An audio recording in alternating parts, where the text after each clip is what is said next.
Cette formation 100% gratuite vous est offerte par Anéry Investissement, la première société à vous garantir contractuellement des appartements et immeubles de rapport clé en main avec 8% de rendement grand minimum. Pour en savoir plus, cliquez sur le lien dans la description. Bonjour à tous, aujourd'hui nous allons voir l'investissement en société et vous allez voir que ça diffère bien de l'investissement en nom propre et que c'est souvent, si ce n'est quasiment tout le temps, contrairement aux idées reçues, bien moins avantageux que d'investir en nom propre lorsqu'on maîtrise son investissement.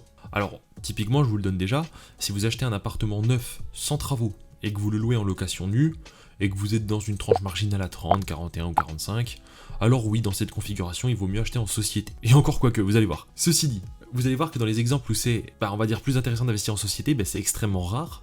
Et aujourd'hui, l'idée, c'est que je vous montre toutes les raisons et que je vous explique surtout pourquoi vous ne devez pas investir en société quand vous voulez vous construire un vrai patrimoine et une vraie stratégie patrimoniale. Alors du coup, comme on l'a vu dans les dernières vidéos, vous avez deux options. Donc soit vous pouvez investir en nom propre, c'est-à-dire tout seul, en indivision, donc deux personnes physiques qui achètent ensemble, ou en SCI à l'IR, donc société civile. Les SCI, elles peuvent être du coup soit à l'IR, donc impôt sur le revenu, donc c'est comme si vous étiez en indivision, soit à l'IS, et du coup c'est soumis au code d'imposition des entreprises classiques. Et du coup, c'est comme si vous étiez en SARL ou SAS. J'en profite également, au cas où ce ne soit pas clair, de rappeler qu'une SCI ne peut pas être constituée d'un seul associé, et qu'il faut forcément être minimum 2. Donc si vous êtes tout seul, vous ne pourrez pas faire une SCI. Jusqu'à présent, on a vu les investissements non propres, donc du coup vous étiez soit location nue, soit location meublée. Si vous êtes en SCI à l'IR, c'est-à-dire donc que votre SCI n'est pas à l'IS, par contradiction, vous ne pourrez pas avoir plus de 10% des recettes totales de la SCI qui proviennent de location meublée. Donc retenez bien cette information, parce que si pour X ou Y raison, vous pensiez investir avec un ami ou un proche en SCI à l'IR et profiter malgré tout de la niche fiscale du LMNP, ce ne sera pas possible, sauf si vraiment ce sont des revenus minoritaires, moins de 10%. Du coup voilà, vous savez déjà que si vous achetez avec un associé et que vous souhaitez faire du LMNP, il faudra le faire en indivision. Je vais pas me répéter parce que je pense qu'après toutes ces vidéos, vous avez compris le truc, et quand vous êtes à l'IR, les revenus fonciers nets, donc que ce soit en nu ou meublé, peu importe, viennent s'ajouter aux revenus de votre foyer fiscal, sont taxés dans votre TMI et sont soumis aux prélèvements sociaux. Dans la prochaine vidéo de cette formation, on va également se pencher sur les plus-values, et il faudra bien que vous soyez très concentrés, parce que c'est en grande partie au niveau des plus-values qu'il y a une différence entre les particuliers et les personnes morales soumises à l'IS. Alors vous allez voir déjà aujourd'hui qu'il y a une grosse différence au niveau de la taxation, mais encore en plus sur les plus-values. Pour cette vidéo, on va donc se contenter d'observer et d'analyser les différences au niveau des revenus tout court. Mais gardez bien cette histoire de plus-value dans un coin de votre tête. Ok, alors on va reprendre un exemple très simple, et imaginez que j'ai acheté un appartement pour 100 000 € qui produit 10 000 € de loyer annuel. Du coup, on a un rendement à 10%, c'est super bien. Et aujourd'hui, on va imaginer que j'ai réalisé mon projet au travers d'une SCI à l'IS ou d'une SAS, peu importe, au final c'est pareil, puisque les revenus sont taxés de la même manière. Je précise pour les puristes qu'effectivement, il y a quelques différences entre les différentes sociétés, notamment les SARL, les SAS, en termes d'imposition ou de cotisation sociale sur les salaires, en fonction de si vous êtes associé majoritaire ou minoritaire, etc. Bon, il y a un vrai arbitrage à faire entre les différentes structures, selon le mode de rémunération que vous allez choisir, ou de votre situation au niveau de votre foyer fiscal. C'est évidemment assez technique et ça porte pas trop sur le sujet de la formation. Retenez simplement que si vraiment un jour vous avez une société qui produit vraiment des gros revenus immobiliers, il faudra penser à bien se faire conseiller en amont par un comptable pour être sûr de choisir la bonne structure. Revenons-en à nos affaires.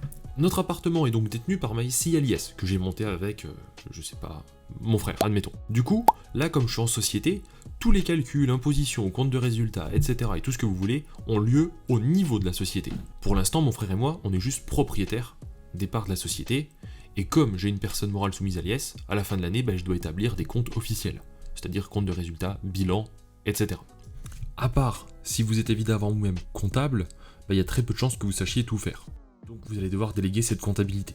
Et déjà là, on a un premier point, c'est que par rapport au nom propre, il y a des dépenses comptables en plus que l'on n'avait pas avant ou qui étaient minorées si on était en LMNP. Puisque le coût annuel d'une compta LMNP est de 250 € chez nous, donc chez Anéry Patrimoine, et ça peut osciller autour des 300 à 350, 400 ou même plus chez certains qui sont un peu chers, autres cabinets comptables du coup. Donc quand vous avez une société, il faut facilement compter autour des 1200 à 1500 € par an pour la comptabilité de l'entreprise. Ce qui coûte cher au final là-dedans, c'est surtout les frais de greffe, les frais de dépôt, la main-d'œuvre comptable, parce qu'il y a plus de manipulation et d'opérations à faire. Moi, dans mon exemple avec mon frère, là, mon comptable à la fin de l'année, il me dit « Monsieur Anéry, j'ai fait vos comptes et vous avez encaissé 10 000 € de loyer. Je vous ai déduit donc vos charges d'exploitation, vos charges financières, mes honoraires comptables et vos amortissements. Et vous êtes en déficit sur cette année. Ah, bah super nouvelle, cool. Alors, l'information à bien retenir ici, c'est qu'en réalité, la fiscalité des sociétés se calcule quasi exactement comme la fiscalité du LMNP. Au niveau du on prend les loyers, on enlève les charges d'exploitation, on enlève les charges financières, les frais de comptabilité, on enlève les amortissements, et là on voit le résultat. Évidemment, si vous n'avez pas vu la vidéo 9, partie 1, bon, c'est très théorique, mais surtout la partie 2, je vous invite à y aller tout de suite, parce que c'est quasi obligatoire pour comprendre le reste de la formation. C'est pas pour faire plus de vues ou quoi que ce soit, c'est vraiment pour vous. Si vous n'avez pas vu cette vidéo, je vous incite à la voir. Puisqu'on avait déjà fait le tour donc dans cette vidéo de comment calculer les amortissements, comment fonctionnait un compte de résultat et tout ça. En fait, si vous voulez, une personne morale, elle va pratiquer des amortissements et amortir ses acquisitions. Mais typiquement, ça s'applique pas qu'à l'immobilier. Par exemple, si vous avez une société, une SARL ou une SAS et que vous achetez un ordinateur, une machine industrielle, un ventilateur pour votre bureau ou quoi que ce soit, c'est systématiquement amorti sur la durée de vie estimée du produit. Donc en fait, il n'y a pas de raison qu'un logement, donc votre appartement que vous louez, qui est un outil de production de capital et qui s'use également dans le temps, soit épargné des amortissements. Et du coup, vous l'aurez compris, le LMNP en fait a simplement, si je puis dire entre guillemets, piqué la comptabilité d'entreprise et le droit d'amortir son bien, comme une société classique, alors qu'en location nue, c'est interdit. Pour illustrer mes propos, je vous propose qu'on fasse tout de suite un petit passage sur mon ordinateur et sur notre simulateur de résultats à l'IS. C'est presque le même fichier que dans la vidéo 9, sauf que là c'est prévu pour être utilisé pour les sociétés à l'IS. Dans la description de cette vidéo, vous pouvez retrouver un lien vers notre boutique en ligne pour acheter chez vous directement sur votre propre ordinateur, donc nos simulateurs, et vous pourrez choisir pour 29,90€ le simulateur LMNP qu'on a vu donc dans la vidéo 9 qui vous permettra de faire vos projections fiscales, savoir quand, comment, combien vous allez être fiscalisé en LMNP, ou si vous souhaitez vraiment, malgré cette vidéo où je vous déconseille de le faire, investir en société, personne morale, soumise à l'IS, pardon, et bien vous pouvez également acheter le simulateur qui est lui-même aussi à 29,90€. Donc vous pouvez cliquer dans le lien dans la description et vous retrouvez tous nos simulateurs à la vente. On se retrouve tout de suite sur mon ordinateur pour que je vous explique tout ça.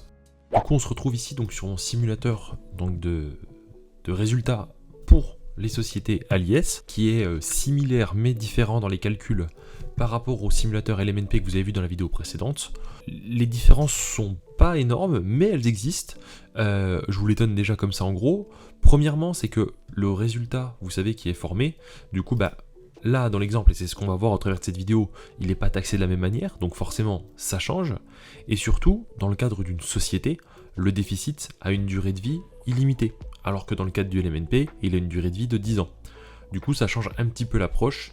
Et il y a aussi sur l'appréciation des frais de comptabilité, où dans le cadre du LMNP, comme c'est des frais qui relèvent de l'activité et non pas d'un bien en précisément, et bien du coup c'est pas appréhendé de la même manière. Là c'est intégré dans le compte de résultat de manière indifférenciée. Donc on va dire que c'est vraiment, si ça vous paraît compliqué, c'est pas grave, hein, c'est pas important de le comprendre ça, c'est juste pour vous donner l'exemple et les différences qu'il y a entre les deux manières d'appréhender. Ce simulateur du coup vous pouvez le retrouver également sur notre boutique en ligne, donc grâce au lien dans la description, et vous pouvez l'acheter, et faites attention, ce n'est pas le même que celui pour le LMNP, sinon vous allez fausser les résultats si vous prenez le même pour les deux. Ok, alors j'ai déjà pré-rempli ici, donc avant la vidéo, le formulaire. L'idée c'est d'aller un petit peu plus vite que dans la précédente vidéo, parce que dans la précédente j'avais vraiment pris le temps de tout vous expliquer. Rebelote ici, donc j'ai calculé, alors on est toujours sur mon exemple du fait que j'ai un appartement que j'ai acheté 100 000 €. On va imaginer ici que j'ai une valeur terrain qui est de 8%. Alors je l'ai calculé grâce aux méthodes que je vous expliquais la dernière fois. Pour bien comprendre comment calculer la valeur terrain, vous pouvez vous référer aux deux vidéos qui apparaissent à l'écran et qui sont sur ma chaîne. Sinon là je passe vite. Donc on va dire que mon terrain vaut 8 000 €. Ensuite, bon, mon activité, on va dire que c'est sur une année complète, peu importe. Là j'ai donc bien mes 100 000 € de la valeur de mon bien. Et ici, j'ai fait ma répartition au niveau de mes composants dans le prix. Donc j'ai 20%, donc 20 000 qui correspond à l'électricité et la plomberie, 6% qui correspond à la toiture, j'ai imaginé que j'étais dans une petite copro avec 2-3 appartements au-dessus de moi, l'aménagement agencement intérieur 36%, gros œuvre 30%, et terrain 8%. Donc j'arrive bien donc sur 100 000, 100%. Au niveau des durées, alors, j'ai comme ça imaginé, puisque de toute façon là c'est un exemple fictif, que du coup on avait donc 25 ans d'amortissement sur la partie électricité plomberie, j'ai admis que ça avait été rénové il y a 5 ans à peu près, intégralement, donc du coup j'amortis sur 25. La toiture, elle n'est pas en bon état, donc j'amortis sur une durée très courte, 10 ans. L'aménagement agencement, j'ai imaginé aussi que ça avait été refait il y a 5 ans, comme l'électricité plomberie. Et gros œuvre façade, c'est dans un état correct, c'est un immeuble qui est assez ancien, ils avaient déjà fait un petit peu de ravalement de façade. Voilà, c'est donc dans un état moyen, on va dire. Encore une fois, je passe vite sur les durées d'amortissement. Je vous le redonne en gros, si jamais ça peut vous aider, pour du neuf. Je parle bien pour du neuf. l'administration fiscale nous donne comme consigne de base sur les matériaux utilisés que c'est 75 ans pour du neuf pour le gros œuvre, 15 ans pour d'aménagement, agencement intérieur, 30 ans pour de la toiture et 30 ans pour de l'électricité et plomberie. Voilà, donc ensuite il faut adapter par rapport à la réalité de votre terrain, par rapport à la réalité de votre appartement, et dire bah oui, moi c'est hyper vieillot, c'est hyper ancien, je mets des durées courtes, ou alors non, c'est vrai que c'est tout neuf, bah je mets des durées longues, enfin juste. Oubliez pas le maître mot, les durées d'amortissement, c'est la durée de vie estimée restant à courir avant obsolescence, avant le fait que ça ne fonctionne plus, ou tout autre élément qui peuvent dégrader l'usage. D'accord? Donc il suffit d'être honnête, et tout ira bien. Il n'y a pas de règle précise à appliquer. Quand on prend tout ça, ça me donne du coup un amortissement annuel de 5667 €. Dans mon exemple tout à l'heure, je vous disais que j'avais eu donc du coup 10 000 € de loyer. Alors on se dit bon, ok, 10 000 € de loyer, j'ai 5600 d'amortissement, donc en gros il me reste 4005 de résultats pour l'instant. À ça, il faut que je rajoute donc les amortissements des frais de notaire. Alors les frais de notaire peuvent être passés soit en charge, soit en amortissement. Là dans mon exemple, j'ai fait le choix de les passer du coup en amortissement. Peut-être que c'est pertinent. Peut-être que ça ne l'est pas, ça c'est un sujet qu'on verra après, c'est aussi ce que le simulateur d'ailleurs nous permet de savoir si c'est intéressant ou non. Donc ça me rajoute 355 € d'amortissement, donc finalement je suis pas à 5006 mais quasiment à 6000. Et j'ai pas de mobilier, vu que je loue en location nue, évidemment je n'ai pas de mobilier. Ensuite au niveau des loyers, donc j'ai dit tout à l'heure que j'encaissais 10 000 € par an, donc ça je m'y tiens. Ensuite au niveau de la taxe foncière, donc j'ai mis 800 € par an. Au niveau de l'assurance P&O, 100 €, les charges de copro, 360 par an, parce que oui, l'autre astuce que je voulais vous donner aussi, même si je crois que je l'ai déjà dit dans une vidéo, c'est quand vous voulez du haut rendement, surtout acheter dans des copros avec des syndics bénévoles, ou du moins là où c'est pas cher. C'est-à-dire que vous n'avez pas forcément des espaces verts, des piscines, des ascenseurs, enfin des choses très onéreuses et très coûteuses, parce que les charges de copro, ça vous bouffe du rendement pour pas grand-chose finalement, et puis 2, surtout, quand vous allez revendre l'appartement, il y a des gens qui se disent « Ah oui, bah moi j'ai déjà le coût de mon crédit à payer, plus il faut que je rajoute encore 150 € par mois de charges de copro, ça commence à faire cher. » Donc ça peut potentiellement impacter à la baisse le prix de l'appartement. Donc voilà, attention aux charges de copro. Ensuite, la comptabilité d'entreprise, du coup, qui ici se trouve là, alors que dans l'autre simulateur, elle était à un autre endroit. Tout à l'heure, j'avais 10 500 € environ, voilà. Donc j'ai bien mes 10 000 de loyer, moins mes charges, donc 2760. À ça, je vais retirer encore mes intérêts d'emprunt et assurance du prêt. Donc c'est pas compliqué, il suffit de prendre le tableau d'amortissement fourni par la banque, et puis vous avez vos intérêts d'emprunt annuels. Là, j'ai fait quelque chose de très linéaire, parce que c'est un exemple fictif, mais vous prenez, vous faites le calcul de savoir combien vous payez réellement d'intérêts par an. Ensuite, viennent en déduction, donc du coup, mes amortissements, et puis bah là, dans mon exemple, je me retrouve du coup en négatif, résultat net 0. Pourquoi? Bah tout simplement parce qu'on prend les 10 000 de loyer, on enlève 2760 de charges d'exploitation, on enlève 2000 d'intérêt d'emprunt, il reste donc 5240, et on enlève 6022 d'amortissement. Donc ça me fait bien des amortissements excédentaires, tout simplement. Donc là, dans mon exemple, je n'ai pas d'impôt sur les sociétés, puisque je n'ai pas de résultat. Le deuxième point que je voulais vous dire, c'est que, comme vous l'aviez vu, enfin comme je l'ai répété aussi au début de vidéo d'ailleurs, vous savez quand vous avez du coup en fait des résultats en LMNP ou en location nue, eh bien ils s'ajoutent à votre résultat, enfin à votre impôt, puis ils sont taxés aux prélèvements sociaux. Quand vous êtes en personne morale à l'IS, c'est différent. C'est pas les associés qui vont être taxés, puisque ce qui est dans la société est taxé dans la société. Vous voyez, c'est vraiment justement cette notion de ce qu'on appelle des sociétés transparentes quand c'est à l'IR, c'est-à-dire que c'est le résultat est relié, on va dire, au compte courant, au compte personnel des associés, alors que quand c'est à l'IS, eh bien c'est la société en elle-même qui est imposée, et tant que l'actionnaire ne va pas se prendre des dividendes ou des salaires, ça n'impactera pas son revenu à lui. Par contre, il ne pourra pas utiliser librement l'argent, du coup, évidemment, vu que c'est pas, vu que c'est une société. Il ne peut pas l'utiliser pour aller faire ses courses concrètement. Du coup, si on a un résultat positif, alors attendez, je vais faire un exemple, on va imaginer ici que j'ai 20 000 € de loyer, voilà, ça va me générer un résultat positif. J'ai 9 218 € de résultat. Alors, ce qui se passe quand on a un résultat positif comme ça, quand vous êtes en société, en fait, il y a deux tranches. Une tranche à 15%, une tranche à 25%. C'est assez facile. La tranche à 15%, elle est valable jusqu'à 42 500 € d'impôt. Donc, tant que vous n'avez pas 42 500 € de résultat net, vous êtes taxé à 15%. Donc du premier euro jusqu'au 42 500e. Au-delà, vous êtes taxé à 25% sur le résultat au-delà. Donc typiquement, je vous prends un exemple, une société qui aurait 100 000 € de résultat, eh bien les 42 500 sont taxés à 15%, et puis ensuite, le reste jusqu'à 100 000 est taxé à 25%. Voilà, C'est aussi simple que ça. Et contrairement à ce qu'on avait en nom propre, c'est que là, il n'y a pas de prélèvements sociaux, puisque ce n'est pas des revenus du patrimoine, puisque c'est la société qui est taxée. Donc là, je vous vois venir, vous vous dites « Ah, mais attendez, c'est intéressant, parce que si je fais 9218 de résultats, je ne prends que, entre guillemets, 1383 d'impôts, ça va, en vrai, c'est pas démesuré non plus, quoi. » Alors, vous aurez raison, sauf que, ce qui se passe, c'est que vous allez avoir en plus à payer du coup derrière, si vous voulez utiliser l'argent, des dividendes ou des salaires. Et là, vous allez être fortement taxé. Je vais revenir tout de suite juste après cette passation, donc du coup sur mon écran, je vais repasser en voix off. Je vais vous expliquer comment ça fonctionne. Et n'oubliez pas aussi que le point négatif, mais on le verra dans la vidéo prochaine, c'est du coup les plus-values. Enfin, la taxation sur les plus-values lorsqu'on est une société. Ça fait très très mal. Je vous en dis pas plus pour l'instant, je retourne en voix off et je vous explique le fonctionnement des salaires ou des dividendes.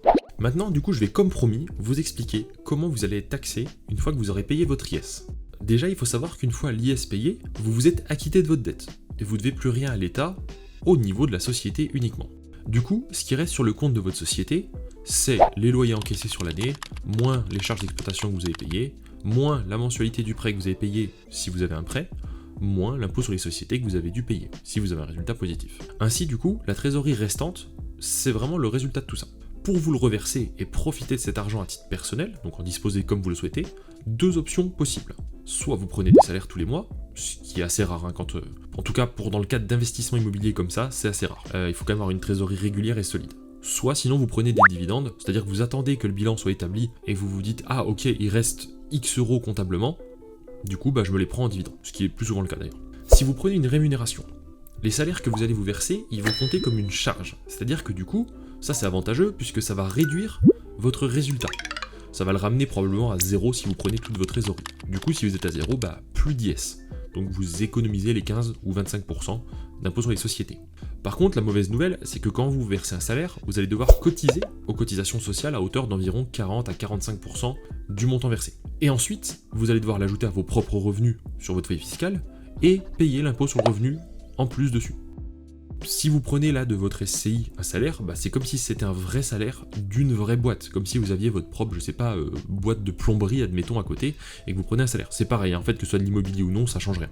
Du coup, vous allez avoir beaucoup de cotisations sociales et beaucoup d'impôts en plus à payer. Donc c'est pas très avantageux. Je vous donne l'exemple avec 10 000 euros de salaire.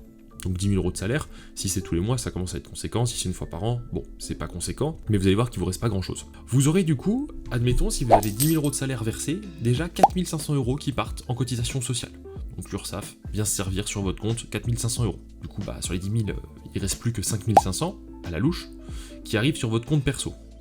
Là-dessus, ça s'ajoute à vos revenus, donc au moment de la déclaration annuelle d'impôt, tac, vous prenez en moyenne 30% d'impôt. Rappelez-vous, l'imposition c'est 0, 11, 30, 41, 45, mais si vous avez un travail à côté, ou si votre conjoint ou conjointe travaille et tout ça, il y a de grandes chances que vous soyez au niveau de votre foyer fiscal dans une tranche à 30. Donc sur les 5 500 qui arrivent, hop, vous reprenez de l'impôt, il reste plus que 3 850 euros sur les 10 000 que vous vous êtes versé de base. Grosse partie qui s'est évaporée. L'autre option, c'est de prendre des dividendes, et là du coup dans ce cas, les dividendes peuvent être versés, mais après paiement de l'IS. En gros, le fait de verser des dividendes, ça vient pas réduire le résultat, et contrairement au salaire, c'est pas considéré comme une charge. Du coup, si on reste sur l'exemple de 10 000 euros, ça c'est votre résultat net annuel, vous allez vous prendre vos 15% ou 25%, ça dépend de si c'est le seul résultat que vous avez, d'impôt sur les sociétés.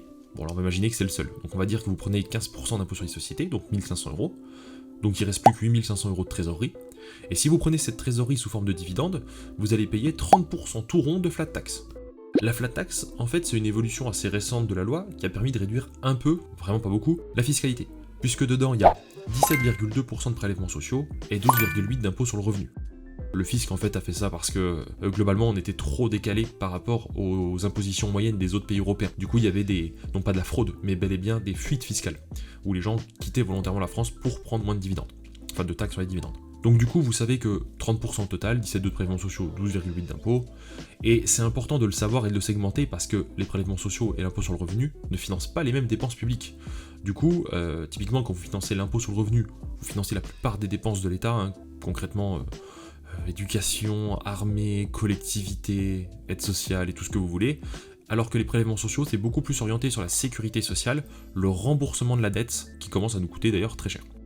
Du coup, sur les 8500 euros qui partent de votre compte, arrive chez vous 5950. Alors, c'est mieux que dans le cadre des salaires, mais Il faut savoir une chose, c'est que les dividendes, eux, n'ouvrent pas de droits sociaux.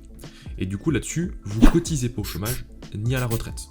Donc ça fera pas de trimestre de validé, et si vous perdez alors votre bien immobilier ou je ne sais quoi, bah vous n'aurez pas le droit au chômage. Alors, vous vous dites, bon ok, à la limite ça c'est pas très grave de pas le chômage ni la retraite sur mes revenus immobiliers, mais bien sûr, rassurez-vous, nous sommes en France, et dans certains cas, au-delà des 30%, peut se rajouter une taxe supplémentaire qui s'appelle la taxe PUMA, qui peut représenter jusqu'à 6,5% en plus. Parce qu'ils considèrent que si vous vivez que sur des dividendes, bah vous payez pas de cotisation sociale. Enfin, vous en payez clairement, mais pas selon leurs termes à eux.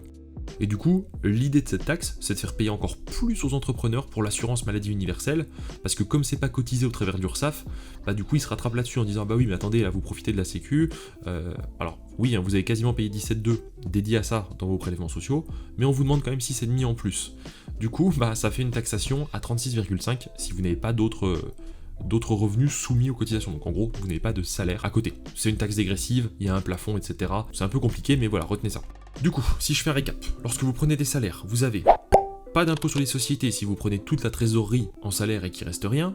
Par contre, 45% de cotisation sociale, et derrière en plus l'impôt sur le revenu, ce qui a en moyenne 30% ou plus, bah ça peut faire jusqu'à un total de, voilà, presque 75% d'imposition. Oui, c'est fou, je suis d'accord avec vous.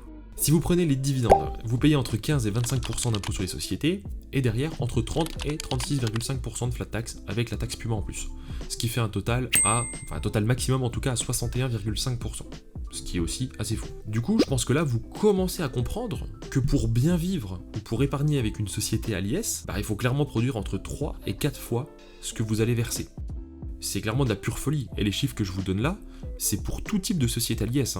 En fait, que ce soit de l'immobilier ou du commerce, peu importe, la taxation et le fonctionnement des personnes morales soumises à l'impôt sur les sociétés reste le même. Et si là vous vous dites déjà que c'est de la folie, eh ben estimez-vous heureux parce que dans le cadre de revenus immobiliers, comme décrit dans ce cas-là, vous n'avez pas de TVA sur les loyers. Et ça, vraiment, vous pouvez vous estimer heureux, parce que la plupart des sociétés commerciales ont 20% de TVA en plus à payer, en plus de tout ce que je viens de citer là. Actuellement, je vais vous donner des chiffres un peu marquants. Admettons que vous dites j'ai besoin de 2000 € net par mois, d'accord, pour vivre correctement de mes rentes. Il faut que votre société arrive à produire environ 6500 € de loyer net par mois, c'est-à-dire sans crédit en face, donc il faut que les prêts soient remboursés, etc. Ensuite, vous retirez 15% pour les charges d'exploitation, donc c'est-à-dire taxes foncières, etc., puisque 6005 après il y a quand même quelques charges. Ensuite, vous enlevez vos 25% d'IS, puis 36,5 de flat tax. Et avec ça, vous arrivez à dégager 2000 € par mois. Pour vous donner un exemple, pour avoir 6500 € net de loyer, donc sans crédit en face, avec des rendements à 8%, il faut un patrimoine de 975 000 € d'immobilier. Et si vous avez investi dans des zones peu rentables, et que vous avez par exemple un rendement à 5%, alors il faudra 1 560 000 € de patrimoine net pour vous dégager 2000 € net par mois. J'espère que ces chiffres vous font prendre conscience qu'avec un patrimoine net de 975 000 en nom propre et des stratégies fiscales maîtrisées, vous pourriez avoir 5 525 € net par mois à vie, normalement, ou 8 840 si vous avez un patrimoine de 1 560 000. Donc vous voyez, l'impact de la fiscalité et du choix de la structure est plus que colossal, puisque ça peut faire varier plus que du simple au double, et les salaires, votre cadre de vie en fait, net mensuel. Voilà, j'espère que cette vidéo du coup vous a plu et vous aura permis de mieux comprendre en quoi les sociétés sont désavantageuses globalement. Et n'oubliez pas, vous n'avez pas encore vu l'impôt sur les plus-values. Je vous dis à tout de suite pour une nouvelle vidéo où justement on va parler de ce sujet.